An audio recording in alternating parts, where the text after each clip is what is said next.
الحمد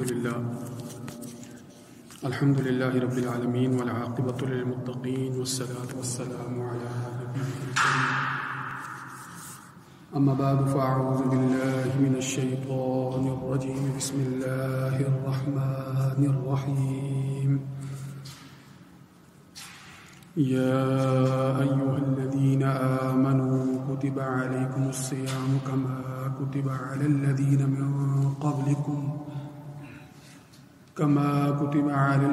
من قبلكم لعلكم تتقون. وقال الله تبارك وتعالى: والذين جاهدوا فينا لنهدينهم سبلنا وإن الله لمع المحسنين. وعن أبي هريرة رضي الله تعالى عنه قال الله صلى الله عليه وآله وسلم: كل عمل ابن آدم يضاعف الحسنة ب10 أمثالها إلى 700 ضعف. قال الله تعالى: إلا الصوم فإنه لي وأنا أجزي به. وقال الله تبارك وتعالى: إن الله وملائكته يصلون على النبي يا أيها الذين آمنوا صلوا عليه وسلموا تسليما. اللهم صل على سيدنا ومولانا محمد وعلى آل وأصحاب سيدنا ومولانا محمد وبارك وسلم عليه. سامعین محترم،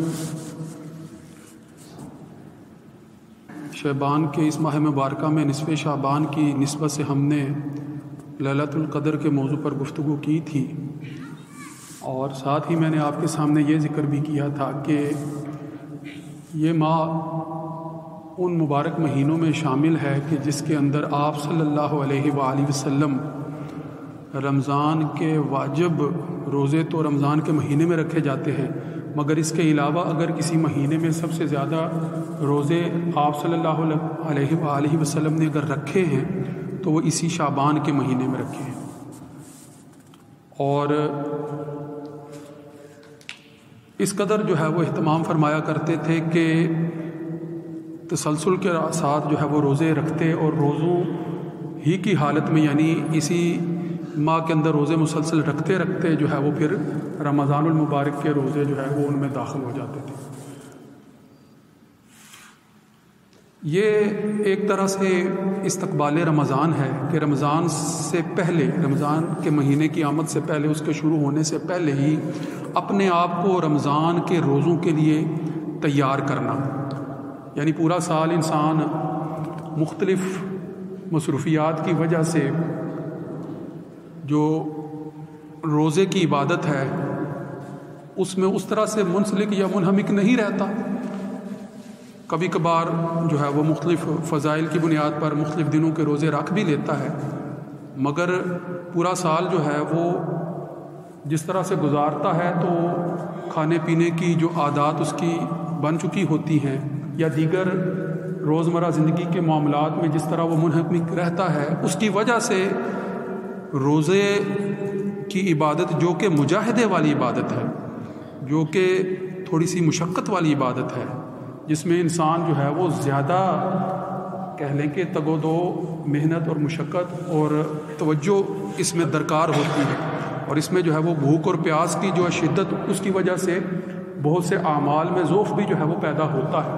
تو اس وجہ سے چونکہ نفسانی خواہشات پر براہ راست زد پڑ رہی ہوتی ہے، اس لیے انسان کا نفس اس کو اختیار کرنے سے گھبرا بھی رہا ہوتا ہے. تو اس ضمن میں آج بات کرنا جو ہے وہ بڑا ضروری ہو جاتا ہے کہ رمضان سے پہلے ہی اپنے آپ کو رمضان کے لیے تیار کرنا، اور پھر روزہ ہے کیا، روزے کی عبادت ہے کیسی، اس کی حقیقت کو سمجھنا. یہ بات تو آپ جانتے ہیں کہ اللہ تعالیٰ نے آپ پر روزے فرض کیے ہیں. جیسے سورہ بقرہ کے اندر یہ آیت میں نے آپ کے سامنے تلاوت کی، آیت نمبر 183 ہے کہ یا ایھا الذین آمنوا، اے ایمان والو، کتب علیکم الصیام. صیام صوم کی جمع ہے، صیام صوم کی جمع ہے. صوم آپ عام زبان میں اس کا مطلب جو ہے وہ روزہ لیتے ہیں. اس کا جو لفظ ترجمے کے طور پر استعمال کرتے ہیں وہ روزہ ہے، عربی میں صوم کہتے ہیں. اور شروع میں لفظ آیا ہے کتبہ، تو صیغہ مجہول کا ہے، لفظی ترجمہ تو جو ہے وہ یہی کریں گے نا کہ لکھا گیا ہے، کتبہ علیکم، تم پر لکھا گیا ہے. مگر مطلب اس کا کیا ہے؟ مطلب اس کا کیا ہے کہ تم پر لازم کیا گیا ہے، تم پر فرض کیا گیا ہے. کتبہ علیکم، تم پر لازم کیا گیا ہے، تم پر فرض کیا ہے کس چیز کو؟ روزوں کو. تو یہاں سے جو استدلال ہے وہ خاص رمضان المبارک کے روزوں کی طرف ہے کہ جن کو لازم کیا گیا ہے، جن کو فرض کیا گیا ہے، جو فرض کی حیثیت سے ہر فرد پر جو عاقل ہے، جو بالغ ہے، جو مکلف ہے، اس پر لازم ہے. روزے کی تعریف یہ کی جاتی ہے کہ عاقل اور بالغ جو مکلف شخص ہے اس کا صبح جو ہے وہ صادق سے لے کر طلوع فجر سے لے کر غروب آفتاب تک بھوک اور پیاس کے ساتھ جو ہے وہ وقت گزارنا اور شہوت سے اپنے آپ کو دور رکھنا، جماع سے اپنے آپ کو دور رکھنا اور کھانے پینے کے معاملات سے جو ہے وہ رکے رہنا، ان کو چھوڑے رکھنا، حلال چیزوں کے استعمال یعنی کھانے پینے کی جو حلال چیزیں ہیں ان کے استعمال سے اپنے آپ کو روکے رکھنا. اور پھر اس کے ساتھ جو ہے وہ صرف وہ باتیں کہ جو بدنی طور پر انسان کی افزائش کا یا اس کی صحت کا سبب بنتی ہیں، نہ صرف ان کو جو ہے وہ ترک کیا جاتا ہے، اس میں وہ بھی باتیں شامل ہیں کہ جن کو انسان روحانی بالیدگی کے لیے بھی ترک کرتا ہے. یعنی اگر عام حالت میں جو ہے وہ اس بات کی احتیاط نہیں کرتا کہ زبان سے جھوٹ جو ہے وہ بول دیتا ہے، تو روزے کی حالت میں تو یہ اور بڑا گناہ ہو جائے گا. اسی طرح جو ہے وہ غیبت، چغلی یا اس طرح کے جتنے بھی جو ہے وہ اخلاقی پہلو ہیں جن کو وہ اپنی کہہ لیں کہ عدم توجیہی کی وجہ سے، اپنی جو ہے وہ سستی کی وجہ سے، اپنی توجہ کے نہ رہنے کی وجہ سے جو ہے وہ اختیار کیے رکھ رہا ہوتا ہے یا بعض اوقات عادتاً اپنائے ہوتا ہے، اب توجہ کے ساتھ کوشش کے ساتھ جو ہے وہ ان سے باز رہنا ہوتا ہے. تو جس طرح روزہ جو ہے وہ جسمانی بھوک پیاس کو برداشت کرنے کا نام ہے، اس کے ساتھ ساتھ روزہ جو ہے وہ ان رذائل سے، ان بری اخلاقی باتوں سے بھی بچنے کا نام ہے جن کو انسان جو ہے وہ روزمرہ زندگی میں اختیار کیے وہ ہوتا ہے. اور ان میں جو ہے وہ جھوٹ، غیبت، نگاہوں کو جو ہے وہ بدنظری سے بچائے رکھنا، کانوں کا جو ہے وہ ایسی سماعتوں سے بچائے رکھنا جن سے منع کیا گیا ہے. اسی طرح جو ہے وہ آنکھ، کان، زبان، نیز ہر جسم کے حصے کو جو ہے وہ ایسی حالت میں لانا کہ جس حالت کے اندر انسان ہر گناہ اور ہر عیب سے بچنے کے لیے کوشش کرتا ہوا نظر آئے. اپنے آپ کو جو ہے وہ اس طرح سے جو ہے وہ پورے دن کو جو ہے وہ، بلکہ پورے دن کیا جو ہے وہ 24 گھنٹے ہر لمحے ہر آن جو ہے وہ اپنے آپ کو جو ہے وہ اسی آزمائش میں مبتلا کیے رکھنا. اور پھر یہ دن میں جو ہے جہاں دن کے اعمال ہیں، دن کے معاملات ہیں، وہاں پھر رات کی عبادات بھی ہیں، رات کا قیام بھی ہے جسے قیام لیل کہتے ہیں. یہ ساری چیزیں، اور قیام لیل میں جو ہے وہ اللہ کے کلام کی تلاوت کا کرنا اور اس کا جو ہے وہ قیام کی حالت میں جو ہے وہ سننا، یہ ساری باتیں اس میں شامل ہیں کہ یہ وہ باتیں ہیں کہ جو روزے کی حالت میں مجاہدہ نفس کے لیے انسان کو جو ہے وہ اور جو ہے وہ تیار رکھتی ہیں اور اس پر عمل پیرا رہنے کے لیے جو ہے وہ اس کے لیے ضروری ہوتی ہے. اچھا، یہاں پر جہاں یہ ذکر کیا جا رہا ہے کہ یا ایھا الذین آمنوا، اے ایمان والو، کتب علیکم الصیام، کہ تم پر روزے فرض کیے گئے ہیں، تو یہاں یہ بھی وضاحت کی جا رہی ہے کہ یہ کوئی ایسی بات نہیں ہے، نئی بات کہ جو تم پر ہی لازم کی جا رہی ہے. یہ کوئی ایسی بات یا نئی بات نہیں ہے یا نئی عبادت نہیں ہے یا نیا طریقہ کار نہیں ہے کہ جس سے کوئی شخص عام طور پر پہلے سے واقف نہیں ہے. یہ اسی طرح تم پر فرض کیے جا رہے ہیں یا فرض کیے گئے ہیں، کما کتب علی الذین من قبلکم، جس طرح سے تم سے پہلے امتوں پر، پہلے لوگوں پر جو ہے وہ لوگوں پر جو ہے وہ روزے فرض کیے گئے. تو اس حوالے سے وضاحت فرما دی کہ کسی کو یہ غلط فہمی نہ ہو.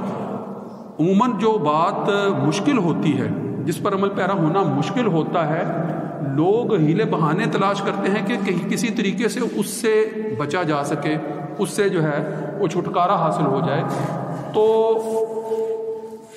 کرنے والا یہ استدلال کر سکتا تھا سوچنے والا یہ بات سوچ سکتا تھا کہ یہ تو بھوکا پیاسا رہنے اور نفس کے مجاہدے سے متعلق عبادت ہے، تو یہ تو مشکل اعمال ہیں جو نفس پر بڑے گراں گزرتے ہیں، بھاری گزرتے ہیں، مشکل ہیں، تو یہ شاید ہم ہی پر جو ہے وہ لازم کی جا رہی ہے، ہمیں ہی اس مشقت میں مبتلا کیا جا رہا ہے۔ سوچنے والا یہ سوچ سکتا تھا نا، یہ سوچ سکتا ہے نا کہ دیکھیں ایک تو ایمان لے کر آئیں، اسلام حالانکہ کسی پر احسان نہیں ہے مذہب کو اختیار کرنا، اسلام لانا، ایمان لانا، یہ کسی پر احسان نہیں، یہ اپنے اوپر ہی جو ہے وہ مہربانی کرنا ہوتا ہے کہ خود کو جو ہے وہ حق کی راہ پر انسان لے آئے۔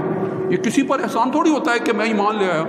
وہ لوگ یا وہ صحابہ جو ہے وہ آپ صلی اللہ علیہ وآلہ وسلم کی جو ہے وہ بارگاہ میں بعد کا جو ہے وہ احسان جتلانے والا جو ہے وہ معاملہ یا رویہ اختیار کرتے تھے، تو ان کے سامنے جو ہے وہ وضاحت کر دی جاتی تھی کہ یہ تمہارا اپنی ذات پر ہی احسان ہے، یہ تمہارا اپنی ذات پر ہی کرم ہے، تم اپنی ذات ہی کے فائدے کے لیے یہ عمل اختیار کر رہے ہو، کہ اگر ساری کائنات بھی جو ہے وہ کفر اختیار کر لے تو اللہ کے قبضے اور قدرت میں کیا کوئی کمی کر سکتی ہے؟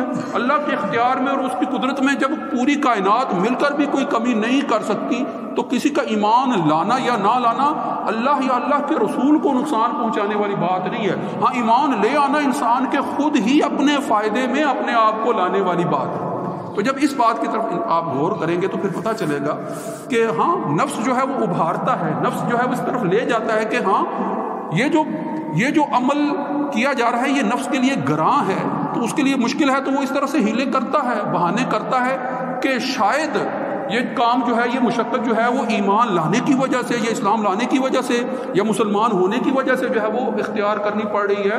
تو ان کے لیے وضاحت فرما دی کہ ہاں یہ بات نہ سمجھنا کہ یہ تم پر فرض کیے گئے تھے، یہ اللہ کی محبوب عبادت ہے، یہ وہ عبادت ہے کہ جس کے متعلق جو ہے وہ اللہ رب العزت نے ہی خود فرمایا ہے۔ میں نے آپ کے سامنے جو ہے وہ حدیث کے الفاظ جو ہے وہ بھی رکھے ہیں کہ حضرت ابو ہریرہ رضی اللہ تعالیٰ عنہ سے روایت ہے کہ کل عمل ابن آدم، کہ ابن آدم کا یعنی ہر انسان کا عمل جو ہے، ہر انسان کا عمل وہ بڑھایا جاتا ہے۔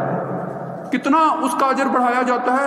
7 گنا سے 700 گنا تک جو ہے وہ 10 گنا سے 700 گنا تک، یعنی ہر نیکی کا اجر جو ہے سابقہ امتوں کی نسبت اگر ہم غور کریں نا تو اللہ تعالیٰ نے ہم پر بڑا فضل اور بڑی عنایتیں اور بڑی رحمتیں فرمائی ہیں۔ سابقہ امتوں میں اگر کوئی فرد ایک عمل کرتا تھا نا، ایک عمل کرتا تھا تو اس کو جو ایک اس کا اجر ملتا تھا، اس امت کا، آپ صلی اللہ علیہ وآلہ وسلم کی امت کا اگر کوئی فرد جو ہے وہ ایک نیکی کرتا ہے، ایک عمل کرتا ہے، تو اس کو 10 گنا جو ہے وہ اجر عطا کیا جاتا ہے۔ اور یہ اجر صرف 10 گنا نہیں بلکہ بعض مواقع پر جو ہے وہ یہ 700 گنا اور اس سے بھی جو ہے وہ بڑھا دیا جاتا ہے۔ ذرا غور کرنا چاہیے نا، تو ہر عمل جب اتنے گنا بڑھا دیا جاتا ہے تو یہ تو اپنی جگہ پر ہے، مگر آگے کیا فرمایا کہ قال اللہ تعالی، اللہ رب العزت فرماتے ہیں کہ روزے کی جو صورتحال ہے، روزے کا جو عمل ہے وہ اس سے مختلف ہے۔ وہ اس سے مختلف کیوں ہے کہ الصوم لی وانا اجزی بہ، کہ بھائی یہ تو فرد جو روزے دار ہوتا ہے روزہ میرے لیے لگتا ہے، وہ میری رضا کے لیے رکھتا ہے۔ روزے کا علم یا تو روزے دار کو ہوتا ہے یا اللہ کی ذات کو ہوتا ہے کہ وہ حالت روزہ سے ہے۔ جب وہ میرے لیے روزہ رکھتا ہے تو پھر اس کا اجر بھی جو ہے وہ میں ہی دوں گا اور جس قدر چاہوں گا دوں گا، وانا اجزی بہ۔ اور بعض روایات میں جو ہے اس کا ترجمہ جو ہے وہ یوں کیا جا رہا ہوتا ہے کہ اللہ کہتا ہے کہ میں خود اس کا اجر ہوں، یعنی اللہ تعالیٰ جس قدر چاہے جو ہے وہ اس کا اجر بڑھا چڑھا کر دے۔ یہ 10 گنا سے 700 گنا تک بڑھانا تو یہ اللہ کے اختیار میں ہے ہی ہے، مگر اس سے بھی کئی گنا بڑھا دینا اور خود اللہ رب العزت کا جو ہے وہ اجر و ثواب کا جو ہے وہ وعدہ فرما لینا اور اس کے لیے جو ہے وہ حکم فرما دینا، اس کا تو جو ہے وہ پھر کوئی شمار ہی نہیں کیا جا سکتا کہ کتنا اجر دیا جا رہا ہوگا۔ ذرا غور کرنے کی بات ہے کہ جب ہمارے اس عمل پر ہمیں بے پناہ اجر ہمیں ہی دیا جا رہا ہے تو غور کرنا چاہیے کہ پھر جس قدر زیادہ اجر کا مطالبہ ہے یا جس قدر زیادہ اجر کا وعدہ ہے تو پھر مشقت بھی تو اسی قدر ہونی چاہیے نا، مشقت میں بھی تو اسی قدر جو ہے، کوشش میں بھی، تگ و دو میں بھی، عمل میں بھی تو ویسا ہی جو ہے وہ اظہار ہونا چاہیے نا۔ یہ نہیں ہے کہ عمل گو کہ اللہ تعالیٰ ہمارے کمزور اور ناقص اعمال کو بھی شرف قبولیت عطا فرماتا ہے اور پھر اس کا اجر کئی گنا بڑھا رہا ہوتا ہے۔ عمل ایک ہے، اجر جو ہے وہ 10 گنا جب دیا جا رہا ہوتا ہے تو بڑھا تو کئی گنا رہا ہوتا ہے، بڑھایا تو کئی گنا جا رہا ہوتا ہے، مگر یہ سمجھنا چاہیے کہ یہ عمل اللہ رب العزت کو کیا فائدہ پہنچا رہا ہے یا ہماری اپنی ذاتوں کو فائدہ پہنچا رہا ہے؟ حقیقتاً تو ہمیں ہی اس سے فائدہ پہنچ رہا ہوتا ہے. تو اس لیے یہ سمجھنا کہ یہ شاید ایسی مشقت والی عبادت ہے کہ جو شاید اسلام لانے کی وجہ سے ہم پر عائد ہو گئی ہے، نہیں، ایسا نہیں ہے. یہ تم سے پہلی امتوں پر بھی فرض کیا جاتا رہا ہے. کما کتب علی الذین من قبلکم، جس طرح سے تم سے پہلے لوگوں پر، پہلی امتوں پر یہ روزہ فرض کیا گیا تھا. اب ذرا غور کریں کہ کون سی امت ہے. اگر ہم دیکھیں بنی اسرائیل کے اندر، تو بنی اسرائیل جو ہے ان سے متعدد روایتیں جو ہے وہ ملتی ہیں. انجیل کے اندر جو ہے وہ روزوں کا تذکرہ جو ہے وہ ملتا ہے. یہود و نصارہ کے ہاں جو ہے وہ روزوں کی ترتیب ملتی ہے. تفاسیر کی کتابوں میں وضاحت موجود ہے. ہمیں تو بڑی سہولت دے دی گئی اللہ رب العزت کی وجہ سے کہ صرف جو ہے وہ طلوع فجر سے لے کر غروب آفتاب تک بھوکا پیاسا رہنے کے لیے جو ہے وہ کہا گیا ہے. ہمیں تو بڑی سہولت دے دی گئی. ہمیں تو جو ہے وہ رات کے رفض یعنی اپنے ازدواجی زندگی کے معاملات کو بھی اختیار کرنے کی اجازت دے دی گئی. مگر ذرا بنی اسرائیل کے ان روزوں کو جو ہے وہ ان کے واقعات پڑھیے کہ جن کو 8 پیرے روزے کہا جاتا ہے، اور ان میں عمل کیسا تھا؟ عمل یہی تھا کہ مغرب کو جو ہے وہ افطار کے وقت جو کھانا ہے کھا لیں، افطار کے بعد سونے تک یعنی سونے کے معاملات تک اور کچھ عبادت کے اختیار کرنے کے بعد سونے کے معاملات تک جو ہے وہ کھانے پینے کی اجازت ہے. اس کے بعد سحری کی اجازت نہیں ہے. رات میں جو ہے وہ رفث الی النساء کی اجازت نہیں ہے، یعنی ازدواجی زندگی کے معاملات کی اجازت نہیں ہے. اور پھر جو ہے وہ سحری کی بھی اجازت نہیں ہے. اور پھر جو ہے وہ سارا دن بھوکا رہتے ہوئے پھر آگے مغرب تک جا کر پھر دوبارہ جو ہے وہ کچھ کھانے کے لیے جو ہے وہ موقع ملتا تھا. یعنی یہ 8 پیرے روزے تھے. ہمیں تو ان سے بھی زیادہ سہولت والے روزے عطا فرما دیے گئے اور ان کا اجر و ثواب بھی کئی گنا بنا دیا گیا. غور کرنا چاہیے نا کہ صرف جو ہے وہ طلوع فجر سے لے کر جو ہے وہ غروب آفتاب تک جو ہے وہ بھوکا پیاسا رہنا ہے. اور پھر جو ہے وہ سحری کی بھی جو ہے وہ اجازت دے گئی ہے سابقہ امتوں کو جو ہے وہ. تو روزے کی کوئی نہ کوئی شکل آپ کو سابقہ امتوں میں ملے گی، چاہے وہ ہندو تہذیب ہو، چاہے وہ آپ جو ہے وہ اہل کتاب سے متعلق جو ہے وہ کسی بھی مذہب کا جو ہے مطالعہ کریں گے، روزوں کی ایک ترتیب ملے گی. وہاں پر مختلف مواقع اور مختلف جو ہے وہ معاملات سے متعلق جو ہے وہ روزے جو ہے وہ آپ کو نظر آئیں گے. لہٰذا یہ کوئی نئی بات آپ لوگوں کے لیے نہیں ہے کہ صرف یہ آپ کے لیے روزے فرض کیے گئے. سابقہ امتوں کے لیے بھی جو ہے وہ روزے فرض تھے، سابقہ لوگوں کے لیے بھی فرض تھے. اور یہ اللہ کی محبوب عبادت ہے، ایسی محبوب عبادت ہے کہ جس کا اجر و ثواب اللہ رب العزت خود اپنے پاس ہے، خود اجر و ثواب جو ہے اس سے نوازیں گے. تو اس قدر محبوب عبادت ہے. اور پھر آخر میں فرمایا کہ یہ روزہ ہے کس لیے؟ لعلکم تتقون، تاکہ تم متقی ہو جاؤ، تاکہ تم پرہیزگار ہو جاؤ. یہ بات ذہن میں رکھیے گا کہ سب سے پہلے جو ہے وہ نماز فرض ہوئی، اور پھر زکوٰۃ فرض ہوئی، اور اس کے بعد جو ہے وہ روزے فرض کیے گئے ہجرت کے بعد. بعض روایات میں آتا ہے کہ تقریباً ہجرت کے 1.5 سال بعد جو ہے وہ روزے فرض کیے گئے غزوہ بدر کے اندر ابتدائی طور پر. یہاں آخری نقطہ جو آپ کے سامنے رکھنا چاہتا ہوں اس ضمن میں وہ یہی ہے کہ نماز فرض ہے، دن میں 5 وقت نماز فرض ہے. یہ انسان کی جو ہے وہ عام روزمرہ کی وہ عبادت ہے کہ جس کو اس نے عملی طور پر ظاہراً جو ہے وہ ادا کرنا ہوتا ہے. اس میں بھی انسان کے لیے مشقت تو ہے، مگر بظاہر جو ہے وہ عبادت کی غرض سے جو ہے وہ 5 وقت نماز کے لیے آنا اور نماز ادا کرنا، جس کی ابتدائی طور پر جو ہے وہ تھوڑی سی تعلیم ہونے کے بعد انسان جو ہے اس کو اختیار کر لیتا ہے اور اس کے لیے مشکل نہیں ہوتی. مگر یہ ظاہری عمل ہے، انسان اس کے لیے تیار ہو جاتا ہے. سب سے پہلے اس کو فرض کیا گیا.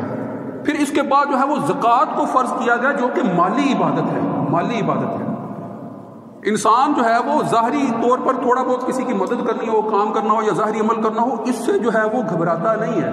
مگر جب اس کو ساتھ اپنا مال بھی خرچ کرنا پڑا ہو تو پھر اس کو جو ہے وہ تھوڑی سی اور جو ہے وہ محسوس ہوتا ہے کہ وہ یہ ایک بڑھ کر کام جو ہے اس کو لیا جا رہا ہے. یعنی مالی طور پر دینا دلانا جب پڑے تو وہ اپنی جیب پر جب چیز کو بھاری سمجھتا ہے تو اس میں زیادہ مشقت اور زیادہ تکلیف محسوس کرتا ہے. اب ذرا غور کریں کہ پہلے کم مشقت والی عبادت کو لازم کیا گیا، پھر اس کے بعد قدرے اور زیادہ جو دل کو جو ہے وہ محسوس ہونے والی چیز تھی اس طرف جو ہے وہ راغب کیا گیا. اس کے بعد جب اب روزے کو فرض کیا جا رہا ہے تو اس میں تو جو ہے وہ ظاہری عمل اور مال کے علاوہ اپنی نفسانی خواہشات کا بھی چھوڑنا شامل تھا.